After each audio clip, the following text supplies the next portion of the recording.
할렐루야. 지금부터 10월 6일 경건의 시간을 시작하겠습니다. 다 같이 찬송가 570장을 찬송하겠습니다.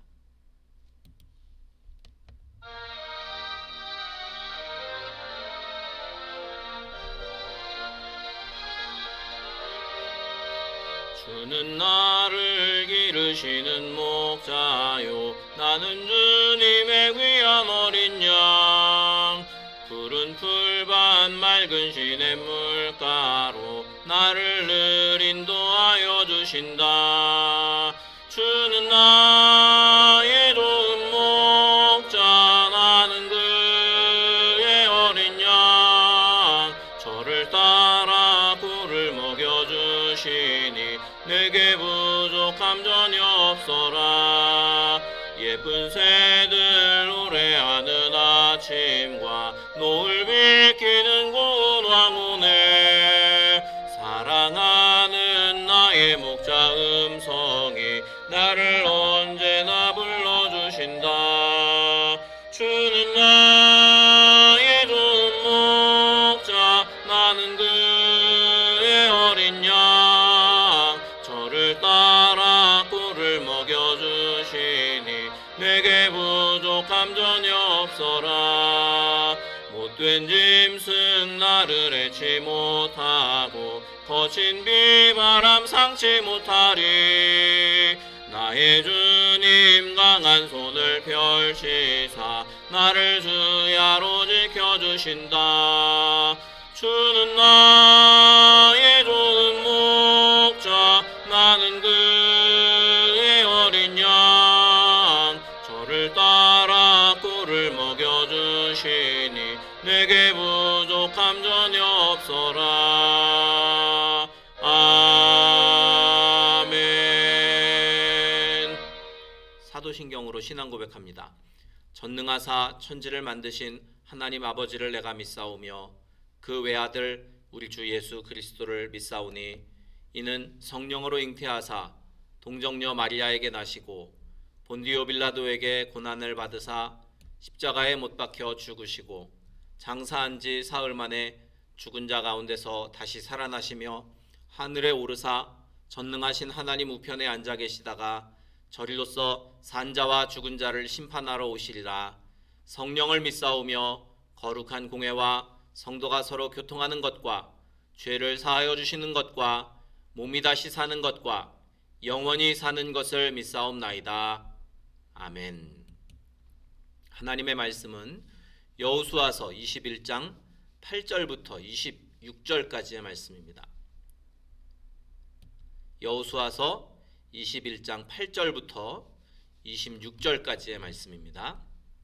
함께 한 목소리로 읽겠습니다. 여호와께서 모세에게 명령하신 대로 이스라엘 자손이 제비 뽑아 레위 사람에게 준 성읍들과 그 목초지들이 이러하니라. 유다 자손의 지파와 시므온 자손의 지파 중에서는 이 아래에 기명한 성읍들을 주었는데 레위 자손 중 그앗 가족들에 속한 아론 자손이 첫째로 제비 뽑혔으므로 아낙의 아버지 아르바의 성읍 유다 산지 기럇 아르바 곧 헤브론과 그 주위의 목초지를 그들에게 주었고 그 성읍의 밭과 그 촌락들은 여분네의 아들 갈렙에게 주어 소유가 되게 하였더라. 제사장 아론의 자손에게 준 것은 살인자의 도피성 헤브론과 그 목초지이요 또 림나와 그 목초지와 얏딜과 그 목초지와 에스드모아와 그 목초지와 홀론과 그 목초지와 드빌과 그 목초지와 아인과 그 목초지와 유다와 그 목초지와 베세메스와 그 목초지이니 이 두 지파에서 9성읍을 냈고 또 베냐민 지파 중에서는 기브온과 그 목초지와 게바와 그 목초지와 아나돗과 그 목초지와 알몬과 그 목초지 곧 4성읍을 냈으니 제사장 아론 자손의 성읍은 모두 13성읍과 그 목초지들이었더라. 레위 사람인 그앗 자손 중에 남은 자들의 가족들 곧 그앗 자손에게는 제비 뽑아 에브라임 지파 중에서 그 성읍들을 주었으니 곧 살인자의 도피성 에브라임 산지 세겜과 그 목초지이요 또 게셀과 그 목초지와 깁사임과 그 목초지와 베토론과 그 목초지이니 4성읍이요 또 단지파 중에서 준 것은 엘드게와 그 목초지와 기브돈과 그 목초지와 아얄론과 그 목초지와 가드림몬과 그 목초지이니 네 성읍이요 또 므낫세 반지파 중에서 준 것은 다낙과 그 목초지와 가드림몬과 그 목초지이니 두 성읍이라. 그앗 자손의 남은 가족들을 위한 성읍들은 모두 10성읍과 그 목초지들이었더라. 아멘. 오늘 말씀의 제목은 하나님이 보내시는 자리라는 제목입니다. 하나님께서는 이제 그앗 자손을 아무 곳으로나 보내지 않으셨습니다. 분명한 목적을 가지고 그들을 특정한 장소로 그렇게 보내시게 되는데 우리들도 마찬가지입니다. 하나님께 보냄받은 그러한 사람들이 되어야 합니다. 이제 레위 사람들에게 준 땅의 지명이 오늘 말씀에 구체적으로 나열이 되어 있는데 그앗 자손들 중에서 아론 자손이 먼저 제비로 뽑혔습니다. 유다 지파는 레위 지파에게 헤브론 성읍과 주변 목초지를 주었는데 그런데 이 헤브론은 여분네의 아들 갈렙이 얻은 땅이었습니다. 그래서 레위 지파가 헤브론에서 성읍과 목초지만을 분배받았고 그 외에 밭과 촌락은 본래 소유권 그대로 유다에게 이 갈렙에게 속하게 됩니다. 유다 지파의 소유권이 최대한 보장되는 그 한도 내에서 성읍이 배분되었음을 우리가 알 수 있습니다.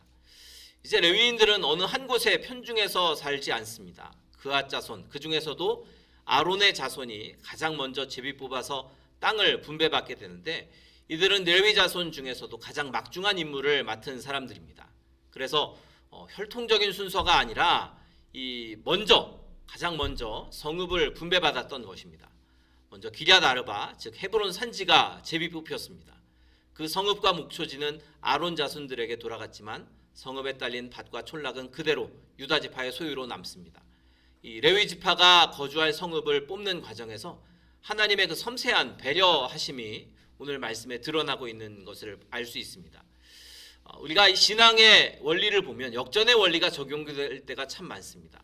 약하거나 또 어린 사람이 하나님의 뜻에 따라서 높아지기도 하고 그래서 오늘 본문 말씀에는 제사장 일을 맡아보는 그 아론의 후손들이 다른 레위 지파의 후손들보다 먼저 그렇게 성읍을 분배받게 되었던 것입니다. 이것은 하나님께서 특별한 사명을 맡은 사람들이 우선하는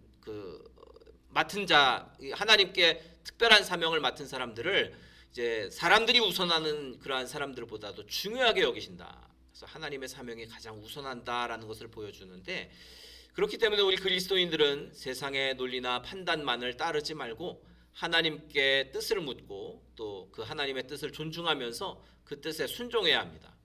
오늘 본문에는 이제 아론의 자손에게 주어진 성읍의 이름들이 정리되어 나오는데 13절은 11절의 기록이 반복된 것인데 특별히 제사장이라는 표현이 쓰여지게 됩니다. 이것은 아론의 자손이 첫째로 성읍과 목초지를 받은 이유를 간접적으로 보여준 것입니다. 제사장이기 때문에 이 아론의 자손은 유다와 시므온으로부터 9개의 성읍 그리고 베냐민 지파로부터 4개의 성읍을 분배받아서 총 13개의 성읍을 갖게 되었습니다. 그 중에 이제 헤브론은 부지 중에 살인한 자를 위한 도피성으로 그렇게 지정이 되었습니다. 13절 말씀에 이제 아론의 그 자손을 수식하는 표현으로 제사장이라는 말을 쓰게 되는데 이 아론 자손은 일반 백성들과 달리 특별한 임무를 수행하게 됩니다. 이들이 첫 번째로 제비 뽑힌 것은 바로 제비 뽑힌 것과 또 유다 지파 땅을 분배받은 것 이것이 적지 않은 의미를 가지고 있는 것입니다. 그것은 바로 솔로몬 시대에 성전이 세워지는 예루살렘과 가까운 곳에 이들에게 성읍을 주고 그래서 이 제사장의 직분을 더 잘 감당할 수 있도록 그렇게 하나님께서 배려하신 것입니다. 이 성읍 목록의 첫 번째로 소개되는 헤브론은 도피성입니다. 도피성은 이 실수로 살인한 자를 복수자로부터 보호하기 위한 곳으로 하나님의 공의를 세우는 데 가장 중요한 역할을 한 것입니다. 그래서 하나님께서는 이 거룩한 직분을 맡은 사람들을 특별한 장소로 그래서 하나님께서 정하신 그 장소로 보내셔서 하나님의 일을 감당하게 하십니다. 우리 성도는 하나님께서 가라고 하시는 곳으로 가야 합니다. 그리고 그곳에서 하나님을 섬기고 또 하나님의 공의를 드러내는 삶을 살아야 합니다. 하나님을 믿지 않는 사람들, 하나님 없이 사는 사람들은 사회적으로 높은 위치나 환경적으로 안락한 장소, 좋은 곳으로 가려고 하겠지만 그러나 하나님의 백성들은 달라야 합니다. 하나님께서 보내신 그곳에서 올바로 하나님을 섬기는 그러한 성도가 될 수 있기를 바랍니다. 이제 그앗 자손 중에 남은 이들, 그들은 에브라임 지파 또 단 지파, 므낫세 반 지파에게 총 10개 성읍을 받았습니다. 그 성읍의 목록 중에 도피성인 세겜이 가장 먼저 소개되었는데, 이 에브라임 지파는 세겜과 게셀, 깁사임, 베토론을, 또 단 지파는 엘드게, 기브돈, 아얄론, 가드림몬을, 또 므낫세 반 지파는 다낙, 가드림몬 두 성읍을 이렇게 주었습니다. 그앗 자손의 남은 자들도 아론 자손의 경우와 같이 그렇게 도피성을 분배받았는데, 그 성의 이름인 세겜이 이 목록에서 가장 먼저 언급되어 있다라는 것을 볼 수 있습니다. 이 그앗 자손이 분배받은 성읍들을 보면 아직까지, 그 당시에 아직까지 정복되지 않은 그러한 곳이 있었습니다. 에브라임 사람들은 게셀 주민을 쫓아내지 않고 노역하는 자들로 삼았었고, 또 므낫세 반지파는 다낙 주민들을 쫓아내지 못했습니다. 그앗 자손이 그 남은 자들이 이제 성읍에 거주하려고 하면 가나안 주민들과 충돌이 있습니다. 그들을 물리쳐야 합니다. 하나님께서는 그들에게 성읍과 목초지만 주신 것이 아니라 과제와 사명, 그래서 정복할 과제도 주셨던 것입니다. 우리 성도 역시도 하나님께로부터 아무런 위협이 없는 풍요로운 곳만을 물려받지는 않습니다. 때로는 성도들에게 이 헤브론과 드비를 점령했던 갈렙과도 같은 그러한 용기와 믿음을 하나님께서 요구하실 때가 있다라는 사실을 우리는 깨달아야 합니다. 그리스도인은 하나님께서 우리를 어디로 보내시든지, 그리고 그 자리로 왜 보내시든지 우리가 깨닫고 또 그 이유를 깨달으며 하나님의 일들을 감당해야 합니다. 하나님께서 어떤 사명을 주셨는지 우리가 알고 또 하나님이 원하시는 방식대로 살아갈 때 그것이 하나님께로부터 복을 받은 백성의 삶이기 때문에 오늘 저와 여러분이 그 하나님의 계획과 뜻을 항상 구하며 깨닫고 아는 그러한 성도가 되어야 할 줄 믿습니다. 하나님이 보내시는 그곳에서 사명을 감당하는 것, 그것이 곧 축복입니다. 하나님이 부르신 곳에서 믿음으로 살아가는 자에게 하나님께서 큰 은혜를 내리신다라는 사실을 기억하고 오늘 저와 여러분이 그렇게 하나님의 뜻을 따라 또 은혜를 누리며 사는 복된 성도가 되기를 주님의 이름으로 축원합니다.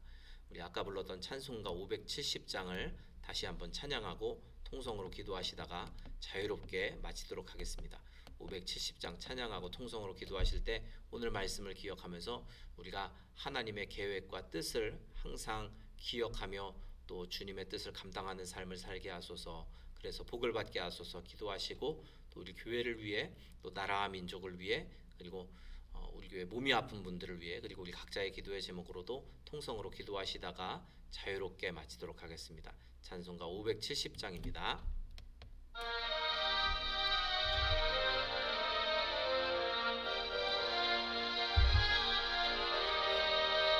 주는 나를 기르시는 목자요, 나는 주님의 귀한 어린 양.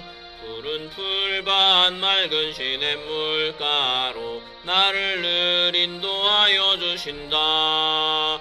주는 나의 좋은 목자, 나는 그의 어린 양. 저를 따라 꿀을 먹여주시니 내게 부족함 전혀 없어라. 예쁜 새들 노래하는 아침과 노을 비키는 고운 황혼에 사랑하는 나의 목자 음성이 나를 언제나 불러주신다. 주는 나의 좋은 목자, 나는 그의 어린 양. 저를 따라 꿀을 먹여주시니 내게 부족함 전혀 없어라. 못된 짐승 나를 해치 못하고 거친 비바람 상치 못하리. 나의 주님 강한 손을 펼치사 나를 주야로 지켜주신다. 주는 나의 좋은 목자, 나는 그의 어린 양. 저를 따라 꿀을 먹여주시니 내게 부족함 전혀 없어라. 주여, 세 번 부르짖어 기도합니다. 주여, 주여.